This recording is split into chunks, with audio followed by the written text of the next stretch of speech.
Hello, welcome to Introduction to Social Justice Online Summer 2021. My name is Itzel Corona Aguilar, and I will be your instructor this summer. If you have never taken an online course before, that's okay. This is a great class to have your first experience with an online class. And just a heads up for all my future videos and recordings, I live in New York City and it's very loud. So sometimes you'll hear background noise and I apologize in advance for that. Um, so as I was saying, this class is going to be a 6-week session, meaning that we will have readings, videos, and material over the course of 6 weeks that we'll be engaging with. And the purpose of these videos are just to do a check-in, make sure that everybody knows how to navigate the course, provide a lecture overview, and what I expect for your responses.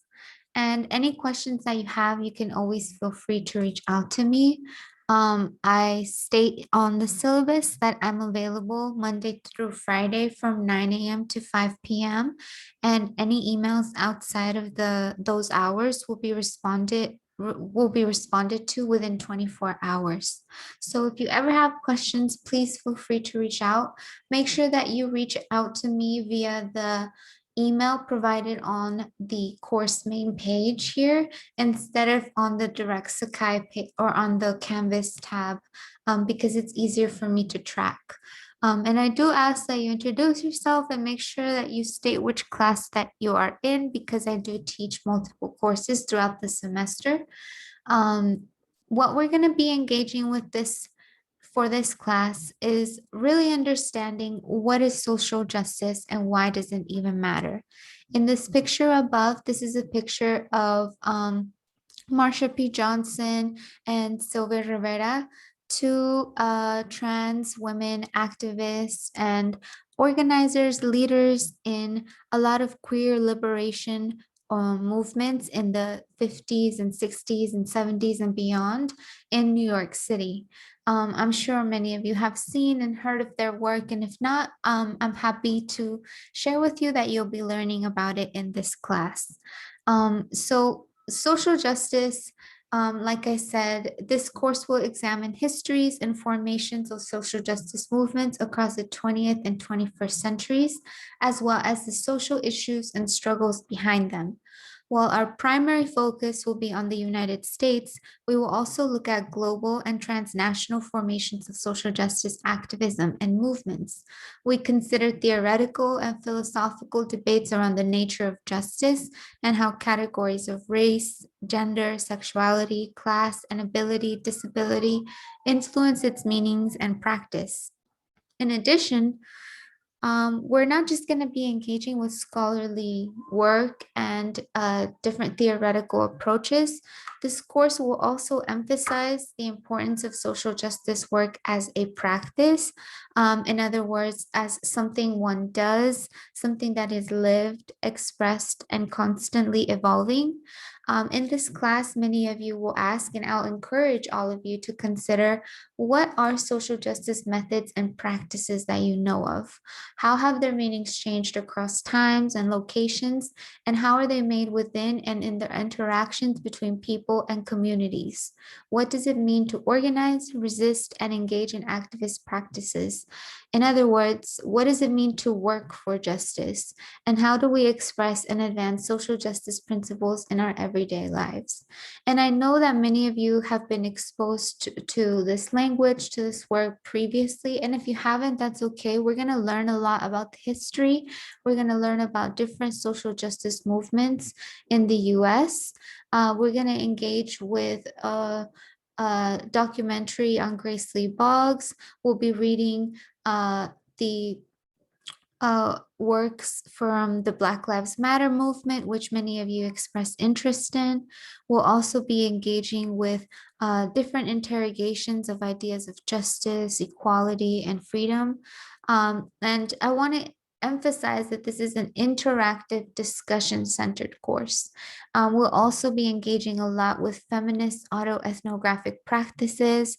I also teach a course on Chicano studies and women's studies, intro to race, gender, and sexuality studies. So a lot of that is also going to be available to you in this course as well, because that's really the lens that I do a lot of my work on.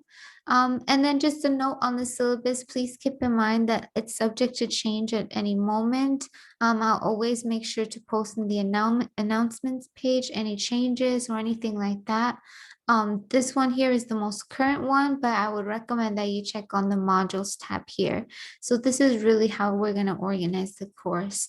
Here is the announcement section, which I'm sure you're familiar with, and modules is really how you're going to look at the course on a weekly basis. These three resources up above here are for you to look at in terms of how to nurture your mind, your body, and the way that you're using this knowledge that you're learning about in this class. So this week we're engaging with this question of what is social justice? In a little bit, we'll have a brief introduction lecture that I'm going to present to you, but I want to point to a few things about this structure and layout and what you need to know. The syllabus is available for you here at the end of the course tab. It outlines all the different readings that we're going to be engaging with this semester, as well as a breakdown of the midterm, the grading rubric, a course description, all of the standard things. I want to make sure that you note that there are two required texts in this class. One is called The Next American Revolution, Sustainable Activism for the 21st Century, published by Grace Lee Boggs. And the other is by Kinya Yamata Taylor, From Black Lives Matter to Black Liberation. Both of these should be published and are available at the Rutgers Barnes and Nobles, but you can also purchase them online. And if you have any concerns about this, please let me know. Do not hesitate to reach out if you're concerned about costs, etc. Please reach out to me about that. I can definitely provide any assistance or support if you are not able to access these at this time. I do also want to state that we have additional readings posted in the resources section on Canvas, and this is also going to be on the syllabus down here, as you'll see where there's some suggested things and extra credit events that will be available throughout the 6 weeks in case you're interested. The grading rubric is pretty simple. Discussion posts and presentations are 10%. The discussion posts are 30%, the midterm is 30%, and the final is 30%. The reading responses are mostly what they consist of. The 10% is your responses to other peers, etc., or anything that you want to outline in something that somebody said the week before. The midterm is going to consist of basic identification, short essay, and long essay standard structure, but it is open book. So I always encourage you to take notes, keep whatever sources printed out that you need access to on a more accessible, quicker way. And whatever you need to do, it is going to be open book, and it's by no means meant to be stressful. It's really just an opportunity for you to share what you've learned in the course. And I encourage you to reach out to me if you have any concerns about the exam structure, accessibility needs, etc. All of that is highly welcome in this class. The final exam is the same structure. There's basic course policies that I know many of you are already familiar with. And right in, we're going to go ahead and jump into what we're going to be doing in week 1. So I have assigned to you an introductory post that's due by tomorrow at 5 p.m. And this is your opportunity to submit a brief introduction about yourself and any questions that you may have. A little bit about me. I have been studying the field of gender studies and detention studies, prison abolition, religion studies for over the last decade. The work that I teach students is highly influenced by my personal research and interests, of course, but I'm also welcome to any other ideas and frameworks, events, extra credit opportunities that any student would like to propose. I also want to state that I am in no way an expert about any of these topics. These are simply the way my um, teachings of these materials are simply a representation of my own learning experience and how I've learned about social justice frameworks and the critical theorists and frameworks that are necessary to understand the history of these terms and the history of these movements. So if you have any questions about that, the course, etc., please feel free to include that and make sure that you respond to at least 2 students. That is going to be due no later than tomorrow, Wednesday, June 2nd by 5 p.m. Right into the course, we're going to jump into some news articles about contemporary, relatively contemporary movements regarding to climate and environmental justice, thinking about the land, the water, and all those everyday realities that are impacted by social justice movements and lead social justice movements. The way that having access to clean water, as you'll read in the Flint water crisis, having access to clean air, not living in localities of where there's harsh chemical or hazardous living conditions. All of these things create social justice movements. And as you've seen throughout time, land is a very important acknowledgement and space for producing social justice organizing. And we're going to learn a lot about that. The following day, you're going to learn a little bit about mental health, how it relates to environmental justice, thinking about land and soil, access to being able to produce your own food, sustain your own communities. After this week, we're going to jump into theories of justice and we're going to engage with the Hobbes, Locke, and Rousseau interpretations of what's called contract theory and this idea of property. As we learn about this notion of property, we're going to move into this discussion of what is whiteness and how whiteness relates to property, self-ownership. We'll learn from Mills, Harris, Ta-Nehisi Coates. We'll eventually jump into a feminist analysis by reading the Combahee River Collective, Lord, a poem by June Jordan. Each week, your reading responses will be due by 5 p.m. And this is the only assignment that you'll be responsible for, in addition to assignment 1 and assignment 2. Assignment 2 is not stated on here yet because I'm determining still what date it will fall on and what the assignment will be. But for now, your first assignment is due on next Wednesday by 5 p.m., where you should be researching a news article or contemporary publication on some social justice movement or issue that you're interested in. And I want you to write a response. There's more details on the Canvas page on assignment 2 that's due next week for you to look at the guidelines. But if you have any questions about it, I also encourage you to reach out. So we'll move along into a segment on feminism, intersectionality, queer, trans, and gender nonconforming politics. We'll learn about what's called trans necropolitics.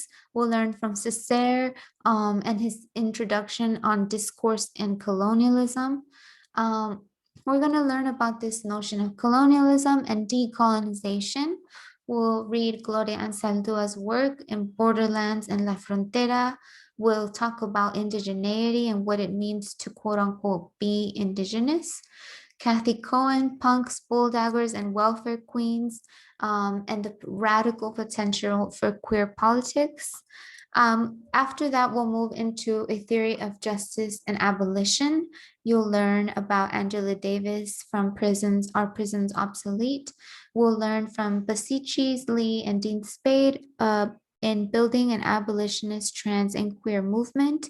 And finally, we'll move towards reading and learning from an organization called Critical Resistance. We'll learn about Ruth Gilmore's work.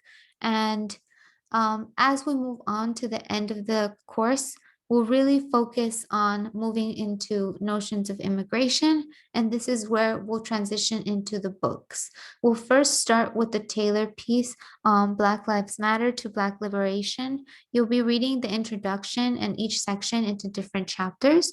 And then shortly after that, we'll move into the Grace Lee Boggs piece towards the end.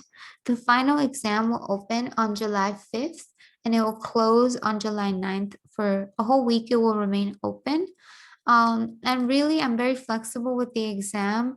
I think on the syllabus, I've stated that it's going to be 2 hours of duration, but I usually expand it to more time to give everybody enough time to really work on it. So I would not worry about that. And like I said, both exams are open book. So that's that for the syllabus. The reading responses will be submitted every single day at 5 p.m. This week, there's not a reading response because you're doing an introductory post, but next week, your reading response number 1 will be to watch the video and respond to these questions. And you also need to make sure to watch these lectures, these video lectures, to know additional content that I may be asking you to respond to in your response post for the week. And that's for you to get full credit. So we'll talk more about that next week. But for this week, I really just wanted to provide an overall introduction, give everybody a grounding framework for the course and what we're going to be learning about. And then I wanted to make sure to provide a brief overview of what we're going to be learning about this semester. So when we talk about social justice, we're referring to a definition provided by Adams, Bell, and Griffin that refers to social justice as both a process and a goal.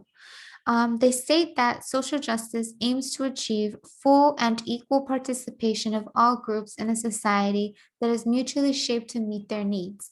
Social justice includes a vision of society in which the distribution of resources is equitable and all members are physically and psychologically safe and secure.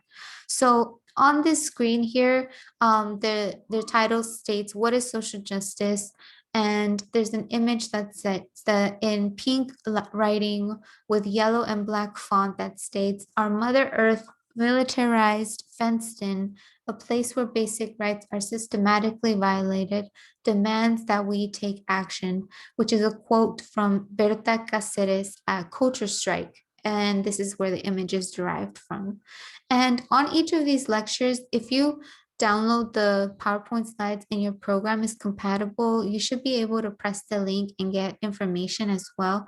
There's a little like audio graphic on there that you can click and listen to.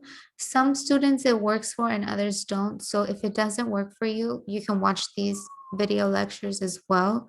But if it does, that's great because you can also download these and have the audio and just click it from the slide directly. On this next slide, there's an image of a young brown woman with a red bandana under a yellow background. And under her image, it states, what others call the crime, I call justice. And she's wearing bright red bandana and like a cloak or some type of piece that's wrapping her whole body. So economic, political, and social rights contribute to social justice movements. One of the key questions that we'll be engaging with this semester is who has access to justice, equality, and freedom? And we're going to learn that a lot of times this figure changes and has changed over time, but that there's a current and always prevalent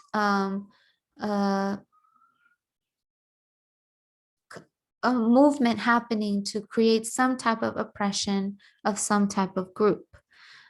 Human rights discourse is important to think about what social justice movements goals are, and we're going to engage with different examples of this throughout the semester.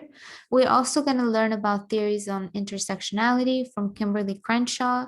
We're going to learn about feminism, queer and trans radical activism.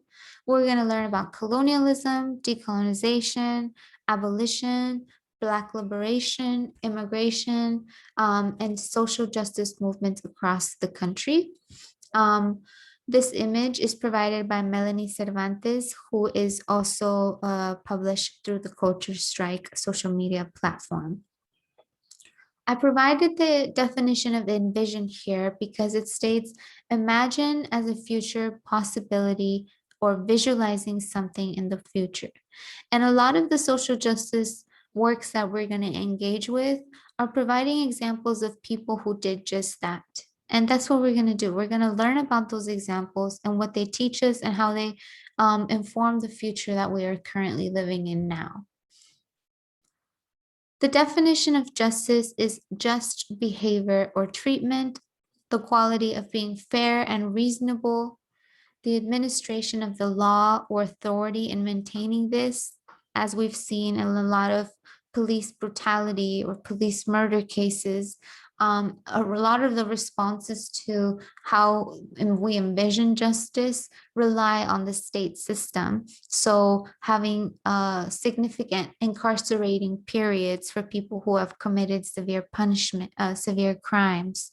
All of these things, we're going to learn about different frameworks to analyze them.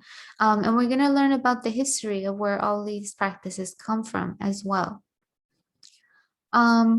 As this definition states, justice is also a form of judgment or magistrate, in particular, a judge of the Supreme Court or of a country or state. So a lot of times we can think about the law, but we can also think about justice in terms of other ways outside of legal and state recognition. So what is justice? Justice is natural, meaning that it is something that happens on a daily basis. It is something that is commonly desired.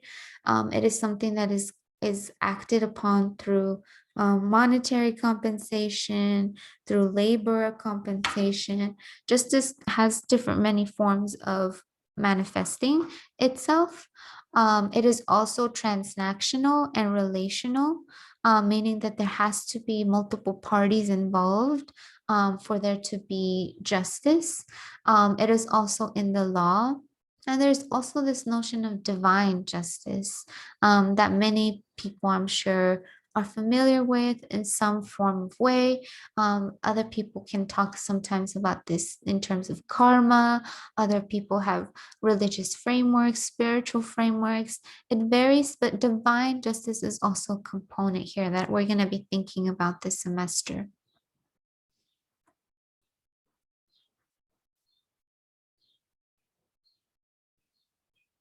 Justice by Diana K. Moore, published in 1991, was a piece that helped us to think about how do we envision justice?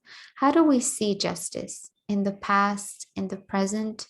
And to envision is really directing towards a future. But is this future utopic when we're thinking about justice or new forms of justice that aren't reliant on the prison or the immigration system, or even interpersonal punitive measures, being carceral to each other? What are some of the obstacles that you are met with when you think about justice? How do you envision this? And when you envision it, what are some of the things that you're challenged by this? And also, how do we imagine a type of utopic future where there is a possibility to have justice outside of carceral measures. And what does that even mean? When I say carceral, I'm specifically referring to the prison system. The prison, not just as an actual physical reality, but also as a system of relational treatment to one another. So how we engage with one another, the way we treat each other, the way we respond to one another's actions. How can these also fall into the same uh, systems and logics that the prison creates and is meant to uphold? There are different forms of justice that we're also going to be learning about. We're going to learn about environmental justice, racial justice, gender justice, economic justice, justice for immigrant rights or undocumented people, migrant justice movements, justice for Native Indigenous people, Black liberation movements, justice for queer, trans, and gender nonconforming communities, disability justice. All of these are going to be different examples that we're going to be learning from. And when you look for your news article this week, think about which categories your issue or framework fall under. For this response, I also want you to check out this video, which is a segment on, oh, actually, it's not available. Oh, maybe if you have an updated transcript, you should be able to review it. But if not, that's all right. But it is a transcript of a interview with Grace Lee Boggs, who we will be reading about and learning from her book at autobiography at the end of the semester. But Grace Lee Boggs was an activist in the 50s and 60s that led many feminist liberationist movements across the country. She was very active in different parts of California. And when she was working there, she also provided a lot of philosophical and theoretical frameworks and pedagogies for how to engage in social justice work. In other words, she provided a lot of teaching methods for us to learn from. She was a great teacher and is someone who we're going to be engaging with a lot, in addition to many other authors and scholars throughout the semester, many activists, artists as well. And anybody who you think may be missing on the syllabus or who you encourage us to learn about, I highly encourage you to share that information with us. And I also want to make sure that if you have any questions, you reach out to me. I look forward to working with each and every one of you this semester. And please email if you have any questions. Thank you.